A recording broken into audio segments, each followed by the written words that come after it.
Assalamualaikum warahmatullahi wabarakatuh. Saya Hesti Nur Hidayah dengan NIM 19302241025 dari Pendidikan Fisika A 2019.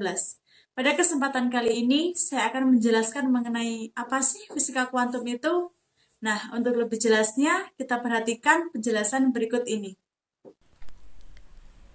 Nah, sebelum lanjut ke pembahasan inti dari fisika kuantum, kita flashback dulu. Apa sih perbedaan antara fisika klasik dan fisika kuantum?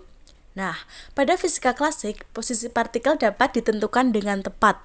Jadi, misal di koordinat tertentu, itu dapat ditentukan secara tepat pada angka atau nilai tertentu. Sedangkan pada ranah kuantum, terdapat ketidakpastian posisi partikel. Dalam fisika klasik, ruang dan waktu merupakan hal yang terpisah.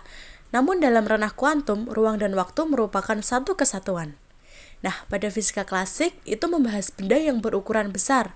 Namun pada ranah kuantum, benda yang dibahas adalah benda yang berukuran sangat kecil. Dalam fisika klasik dapat menentukan semuanya secara pasti. Sedangkan dalam ranah kuantum, sesuatu yang tidak pasti sehingga digunakan peluang atau probabilitas. Kemudian tentang fisika kuantum. Fisika kuantum ini lahir ketika beberapa peristiwa atau fenomena dalam fisika tidak dapat dijelaskan dengan teori pada fisika klasik. Nah, apa saja di antaranya ada radiasi benda hitam, efek fotolistrik, spektrum garis terang, dan dualisme gelombang cahaya dan partikel. Nah, terus apa sih sebenarnya fisika kuantum itu?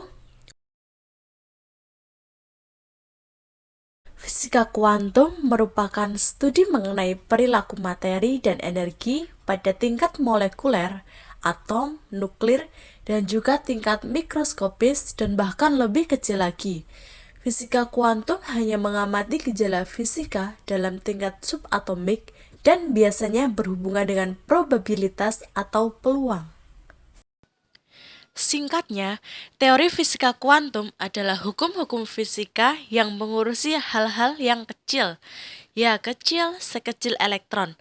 Karena ternyata hukum-hukum fisika yang berlaku di dunia mikroskopik benar-benar berbeda dengan hukum fisika biasa yang telah dirumuskan Newton dan kawan-kawannya.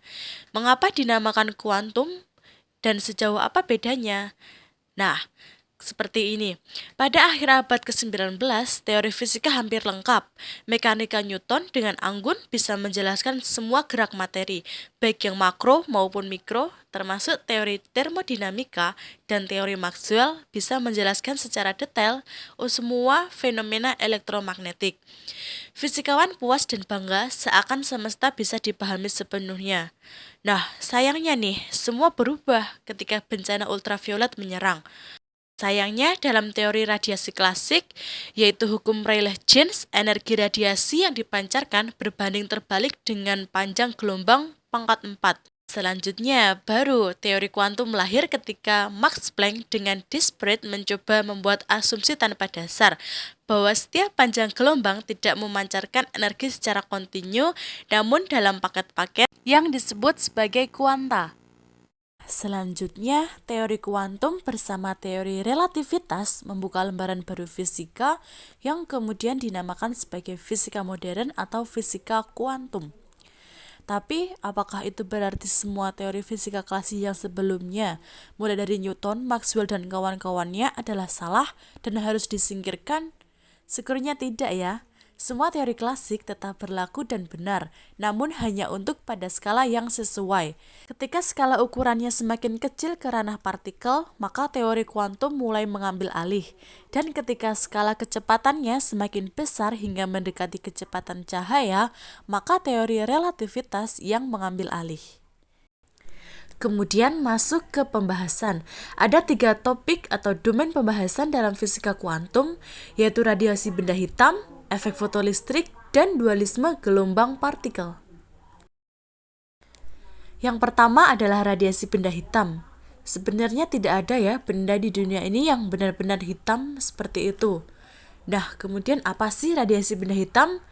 Nah, ketika benda yang dipanaskan akan memancarkan radiasi energi dengan intensitas yang berbeda. Nah, pancaran radiasi tersebutlah yang biasa disebut dengan radiasi benda hitam. Dengan ilustrasi 2 gambar di layar. Benda hitam yang ideal digambarkan sebagai sebuah rongga hitam yang memiliki lubang-lubang kecil. Ketika suatu cahaya memasuki rongga melalui lubang tersebut, maka berkas-berkas cahaya akan dipantulkan berkali-kali di dalam rongga tersebut dan tidak dapat keluar kembali melalui lubang. Nah, dinding-dinding benda yang berwarna hitam akan menyerap cahaya. Benda hitam ini akan menyerap cahaya yang suhunya lebih rendah daripada suhu di sekitarnya dan memancarkan cahaya yang suhunya lebih tinggi daripada suhu di sekitarnya. Radiasi atau pancaran cahaya tersebutlah yang kemudian disebut sebagai radiasi benda hitam. Pembahasan berikutnya yaitu efek fotolistrik. Jika kita tembakan logam dengan sinar ungu, maka foton dari sinar akan menabrak elektron pada logam, yang membuat elektron terlepas satu persatu dari logam. Di sisi lain, sinar merah tidak memiliki cukup energi untuk melepaskan elektron dari logam. Jadi, sebanyak apapun kita tembakan sinar merah ke logam, maka tidak akan cukup untuk membuat elektron pada logam keluar. Untuk penjelasan sederhana dari efek fotolistrik, foton dan teman-temannya meloncat dan menuju partikel di logam. Nah, saling bertuburkan antara foton dan elektron pada logam. Akibatnya, elektron terpental ke orbital lain. Seperti itulah secara sederhana penggambaran dari efek fotolistrik. Pembahasan selanjutnya yaitu dualisme cahaya antara gelombang atau partikel. Nah, mari kita bahas berikut ini. Tetapi sebelumnya, kita akan kembali ke masa lampau dan membicarakan misteri dari cahaya. Apa sih cahaya itu? Partikelkah atau gelombangkah? Nah, pada masa Newton, terjadi debat besar apakah cahaya itu partikel atau gelombang. Menurut Newton, cahaya adalah sebuah bentuk partikel yang bergerak pada garis lurus. Banyak ilmuwan pada saat itu yang percaya bahwa cahaya adalah bentuk gelombang, karena konsep tersebut dapat menjelaskan fenomena difraksi cahaya, sebuah fenomena yang menyebabkan cahaya berbelok arah. Nah, terdapat beberapa fenomena cahaya, seperti pemantulan, difraksi, dan refraksi. Menurut Maxwell, jika kita anggap cahaya sebagai gelombang, kita dapat menjelaskan fenomena difraksi. Kemudian Newton beranggapan, tapi proses pembiasan hanya bisa dijelaskan jika cahaya kita anggap sebagai partikel. Dan Einstein, nah ternyata cahaya memiliki sifat keduanya loh, kita boleh memilihnya. Nah, faktanya cahaya dapat berperilaku seperti gelombang serta partikel. Kenyataan inilah yang dikenal sebagai dualisme partikel dan gelombang. Berdasarkan pembahasan-pembahasan tadi, lalu mengapa sih kita itu penting untuk belajar fisika kuantum?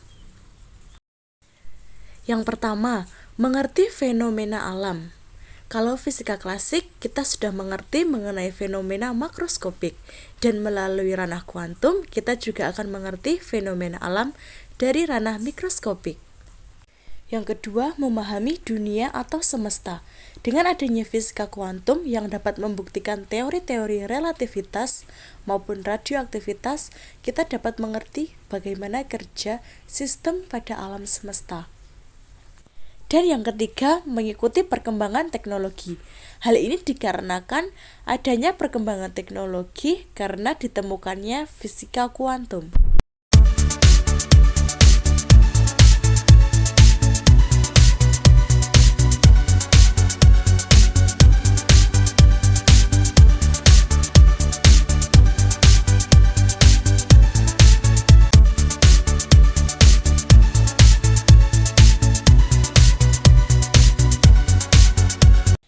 Sekian dari pembahasan fisika kuantum kali ini. Apabila ada kesalahan, saya mohon maaf. Wassalamualaikum warahmatullahi wabarakatuh. Terima kasih.